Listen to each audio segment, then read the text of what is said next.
వృషభ రాశిలో జన్మించినటువంటి వారికి ఈ పరాభవ నామ సంవత్సరంలో ఆదాయం 5, వ్యయం 14, రాజ్యపూజ్యం 5, అవమానం 4. దీన్ని బట్టి ఆశించిన మేర కంటే ఎక్కువగా కష్టపడాలి, శ్రమ కోర్చాలి అనేటువంటి విషయాన్ని మనం తెలుసుకోవచ్చు. ఇక ఈ యొక్క వృషభ రాశి వారికి శని అత్యంత యోగప్రదుడుగా లాభస్థానంలో ఉండి ఈ సంవత్సరం అంతా కూడాను యోగకరుడుగా ఉండబోతున్నాడు.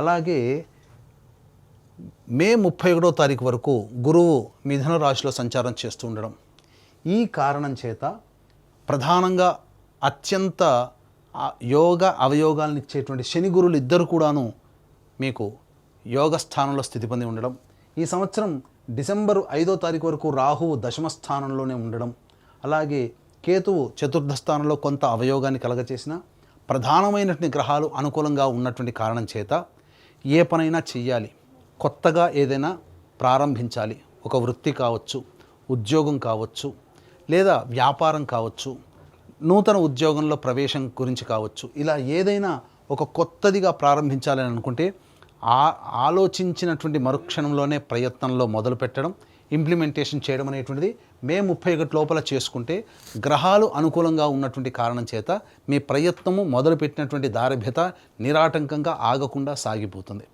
కాబట్టి దయచేసి చెప్తున్నానండి, ఈ వృషభ రాశిలో జన్మించినటువంటి వాళ్ళకి యోగ కాలము మే 31వ తారీఖు వరకు సంపూర్ణముగా బలముగా ఉంటుంది.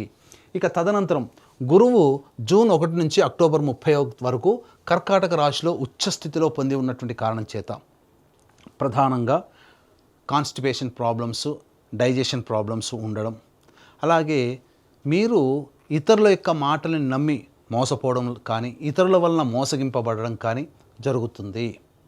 అంతేకాకుండా ప్రధానంగా కుటుంబ సభ్యులతో వాగ్వివాదాలు ఈ గురు ప్రభావం అనుకూలంగా లేని కారణం చేత ఉత్పన్నమవుతాయి.